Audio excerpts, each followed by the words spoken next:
everyone, my name is Maddie Dezens, and for this STAT 220 project, my group and I decided to use the Chicago Food Inspection Dataset.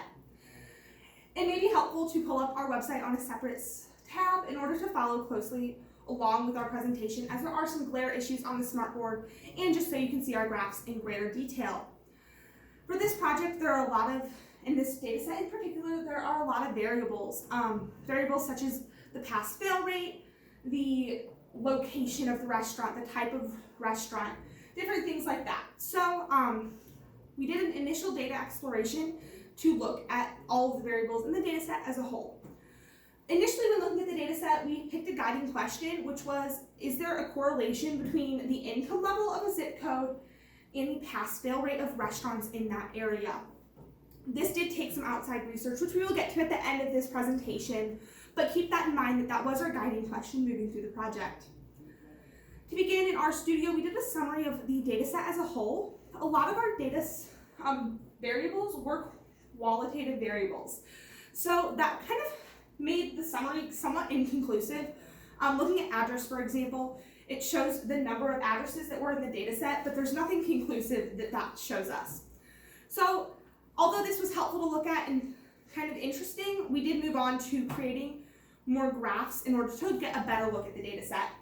The first graph we did was a scatter plot, which shows the relationship between the risk level and the zip code. The most standout point on this graph is that most restaurants fall between the 60600 and the 60700 range of zip codes. For the remainder of the project and presentation, we'll be looking at only restaurants in that zip code range, as it has the highest concentration. Moving on, we looked at a count of restaurants in the target range of zip codes using a bar chart. It appears that the greatest number of restaurants appear in the 60615 zip code range. That being said, Chicago is such a large city. In this zip code block alone, there are thousands of restaurants. Lastly, for this section, we did a stacked bar chart showing the count of restaurants with either passing or failing in this target zip code range. And overwhelmingly, it showed us that in this range of zip codes, most restaurants are passing their food inspections. Obviously, there are still some fails. Those would be the pink salmon color parts of the graph, but proportionately, more restaurants are passing. Given that our data set was so large, we did want to clean it and make it a little tidier. Here you can see our data dictionary. We decided to eliminate the three variables, latitude, longitude, and location, altogether because they were simply irrelevant and were making our data set larger than it needed to be. That being said, among the variables that we kept, we really only used risk level, results, and zip code, as those lended themselves best to our guiding question. On top of taking out a few variables, we also did some organizational type things, making sure the spelling was correct, making sure the spaces were all correct, things like that, just to make it easier to use. We also narrowed our data set by doing a random sample in R and letting R pick the data points it wanted us to use. We chose to do a random sample instead of handpicking the data points ourselves because we wanted a truly random picture of what Chicago restaurants in our zip code target looked like. We wanted to prevent bias and just make sure we got an overall good picture.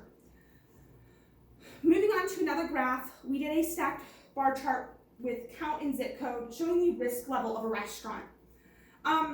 Interestingly enough, although most restaurants in this zip code block are passing their food inspection tests, a lot of them, and majority of them, are of high risk, risk level 1. So that's an interesting fact, that even though they have high risk, that doesn't mean that they are failing their food inspection tests. Moving on to another scatter plot, we did a scatter plot with the month on the y-axis and the zip code on the x-axis, showing the level of risk for restaurants at different months in the year. We also did a regression line in which the risk level 1 and 2 are fairly horizontal. There is slight upward and downward slopes for risk level 1 and 2, but overall they were fairly horizontal.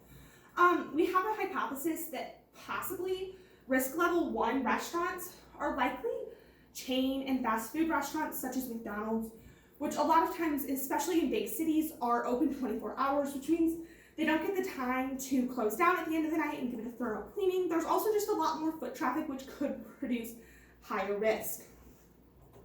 That being said, it looks like the 60620 zip code is where the slopes change the most once they get into that 60620 block, which, foreshadowing a little bit into our conclusion, the 60621 zip code had a great level of risk and has a very low income level, so that could be a possibility of why. Moving on to some more tidy data exploration, we used our cleaned data set to create a box and whisker chart showing the pass-fail rates. Again, it appears that most restaurants are in that 60600 zip code block. It also appears, and this may be helpful to look at your own computer on our website, but the mean number of pass and fails look like from a distance they appear in the same zip code. However, at a closer glance, they're appearing at neighboring zip codes. So for instance, 60615 and 60616. I did just make those numbers up, but to show you the correlation that those are close and could possibly be neighboring zip codes. It's also important to note that there are outliers in the pass column. Moving on, we used our cleaned data set to do another stacked bar chart of the pass and fail rates. Overwhelmingly, most restaurants are passing. That being said, if you look at the 60621 zip code, more restaurants are failing, which again, given that that has such a low income, which we will get to later in the presentation, that could be an indicator of why. Lastly, moving on to our cart, which was the last part. We had some difficulties with this project just because we had taken a lot of the qualitative variables out and kept mainly quantitative variables. That being said, we ended up doing 2 random forest cart trees, and we decided to do random forest to prevent bias and overcrowding of the data. We did pass-fail to look at the pass-fail rating, and overwhelmingly our fail cart tree was a better model because it had a lower CV rating. At the end of the day, we did some outside research. It was difficult to find Chicago-specific data, but we were able to find Illinois-specific data on NBC Chicago, rating zip codes across Illinois from highest mean income to lowest. The 60601 zip code ranked 24th in the state for the highest median income, being one of the highest in the city of Chicago as a whole. The average mean income for this zip code was $110,215 per year. In contrast, the 60621 zip code, which we've talked a little bit about so far in the presentation, ranked 5th lowest with a mean income of $19,845 per year. Quite a different contrast. Looking at the data exploration page, at that last chart with the pass-fail rates, we calculated that there was roughly a 13-to-2 ratio of pass-fail between the two.